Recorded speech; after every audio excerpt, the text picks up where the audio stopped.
শশা তো অনেকে অনেকভাবে খেয়েছেন, তবে ডাল ডিম দিয়ে এভাবে শশার একবার এই রেসিপিটা করে দেখুন, দেখবেন আপনিও এই রেসিপিটির ফ্যান হয়ে যেতে বাধ্য হবেন। কথা না বাড়িয়ে ঝটপট রেসিপির দিকে ফিরে যাওয়া যাক। রেসিপিটির স্বাদ বাড়াতে আপনাকে কিন্তু ডিম ব্যবহার করতে হবে। আপনারা আপনাদের পছন্দ অনুযায়ী ডিমটা ব্যবহার করবেন। রান্নার সুবিধার্থে বলে দেই, এভাবে করে মরিচ পেঁয়াজ দিয়ে ভেজেও ব্যবহার করতে পারেন, আর যদি কুসুম রাখতে চান তাহলে এভাবে করে অমলেট করতে পারেন। সেটাও যদি না চান তাহলে সিদ্ধ করে ভেজে তারপর ব্যবহার করতে পারেন। তবে পার্সোনালি আমি মনে করি যে মরিচ পেঁয়াজ দিয়ে প্রথমে যে ডিম ভেজে নিলাম সেটা খেতেই বেশি টেস্ট লাগে। যাই হোক, ডিমগুলো উঠিয়ে নিয়ে এখানে আমি দিয়ে দিলাম সুন্দর করে পরিষ্কার করে রাখা 1 পট পরিমাণ ডাল। ডালটা কিন্তু আমি পানি সহ দিয়ে দিলাম। তারপর এখানে দিয়ে দিয়েছি 1 কাপ শসা, সঙ্গে রয়েছে হলুদ ও লবণ, একটার মতো পেঁয়াজ ও অর্ধেকটা পরিমাণ রসুন দিয়ে দিয়েছি, কয়েকটা কাঁচামরিচ ফালি, ব্যাস। আর সুন্দর একটা স্মেলের জন্য একটুখানি গুঁড়ো মশলা দিয়ে দিয়েছিলাম। আপনারা হয়তো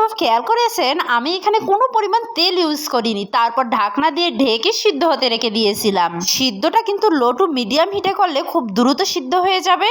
প্রায় 4 মিনিট পর ঢাকনা উঠিয়ে দেখছি বেশ খানিকটা সিদ্ধ হয়ে গেছে। এখন আমি একটু করে আলতো হাতে নেড়ে নিচ্ছি। কষিয়ে নেওয়ার এক পর্যায়ে মনে হচ্ছিল যে পানিটা আরেকটু লাগবে, তাই দিয়ে দিলাম। কি ভাবছেন তেল ছাড়াই পুরো রান্নাটা করে ফেলতেছি? না রে ভাই, এখনো অনেকটা বাকি রয়েছে। ডাল ঘুটনির সাহায্যে সামান্য একটু প্রেস করবো যাতে করে আধা ভাঙ্গা হয় ডালটা। ভুলেও কিন্তু বেশিক্ষণ প্রেস করতে যাবেন না, তাহলে কিন্তু ডালটা একেবারেই গলে যাবে এবং খেতে ভালো লাগবে না। ডালের ঘনত্বটা ঠিক এমনটা হবে। আমি আমার পছন্দ মতো করে নিয়েছি, ব্যাস। এখন নামিয়ে এখন একটা প্যানে আমি দিয়ে দিলাম তেল। এখন এখানে আমি আবারও দিয়ে দিচ্ছি মরিচ পেঁয়াজ ও রসুন কুচি। তারপর এখানে দেখতে পাচ্ছেন এখানে আমি কিছুটা ডাল মশলা দিয়ে দিলাম। রান্নাটির মূল স্টেপ হচ্ছে এই ডাল মশলা, অবশ্যই কিন্তু ওটা দিতে ভুলবেন না।